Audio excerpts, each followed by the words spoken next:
Us now, Hinds County Sheriff Tyree Jones. Mr. Sheriff, thank you. You must be pretty relieved today. Yes, ma'am, I am. Of course, we're still conducting an investigation, but this does provide some relief to the community as well as other states because this search did stretch across state lines. So we're just fortunate that we have been able to, all of the escapees have been accounted for at this particular time. Tell me about the capture of Corey Harrison, this last escapee found just 20 miles from where he broke out. How did you guys find him? Well, we had obtained information that he was at a residence possibly being facilitated by his girlfriend, and she's identified as Jody Tebow. The U.S. Marshal Gulf Coast Regional Fugitive Task Force, along with Hinds County deputies, were able to confirm that he was at this location. They converged on the residence early yesterday morning, and they were able to take him into custody without further incident. Also, during taking him into custody, they also arrested her, and she has been charged with aiding and abetting him as well. What more have you learned about their escape now that you have Corey and Jerry Raines back in custody?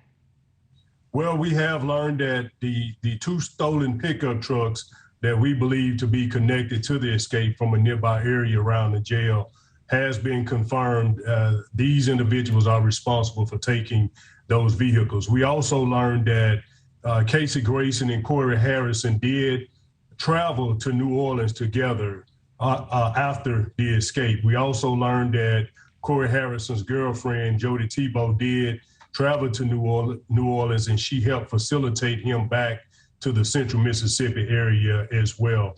We do know that Jerry Raines and Dylan Arrington worked together at some point after the escape, but they separated. And of course, as you know, Jerry Raines traveled to Texas in a stolen pickup truck alone, where he was taken into custody days later at a hospital or nearby hospital in that particular area. How long, Sheriff, had these four been planning to break out of jail? We don't exactly have a time frame of how long they have been planning it.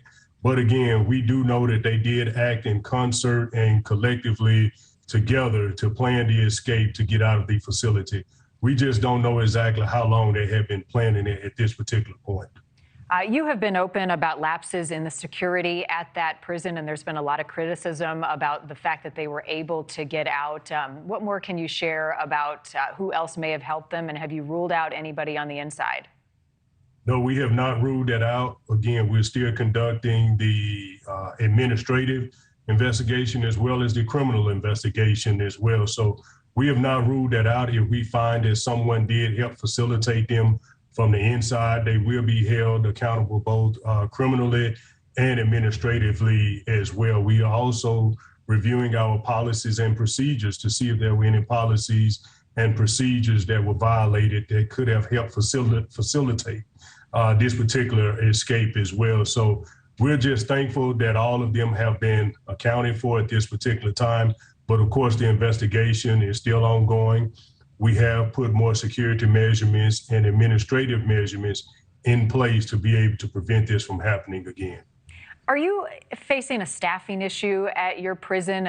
We know a number of authorities in different states have been dealing with that. Is that something that plagues you right now? Yes, ma'am. We have been plagued with the staffing issue here for some time now. And you're absolutely right. I tell people we're not just facing this staffing issue here locally. This is something that is going on statewide and nationwide as well. Being able to effectively recruit and retain people to work in your facility, as well as for your law enforcement operations as well. Well, that's concerning to hear, especially for members of the public on the heels of these four escaped inmates getting out. Yes, ma'am, you're absolutely right. That's why we are trying to recruit and retain people to work in our facilities. But again, that doesn't necessarily mean that the facility as a whole is not safe or we can't provide safety measurements. Again, these individuals found a way to breach the facility and compromise the safety of the facility as well that helped lead to that escape. Now, we can't exactly say if this particular escape played a staffing issue, played a role in the escape, but again, we are facing a staffing issue just as such as several other jails and prisons around the nation is as well. And in this case, just to remind people, these 4 inmates escaped through a hole in one of the cells that they carved out, correct? Yes, ma'am. They did carve a hole in one of the cells, and after that, they were able to get access to the roof of the facility. And once they got access to the roof, they breached the roof. They made their way to the exterior of the facility, which helped them facilitate their escape to nearby areas. Well, we're glad that all remaining escapees are back in custody. Sheriff Tyree Jones, thank you for your time this morning. Yes, ma'am. Thank you as well. Thank you for watching. Go to newsnationnow.com to find News Nation on your television provider. And don't forget to click the red subscribe button below to get more of News Nation's fact-driven, unbiased coverage.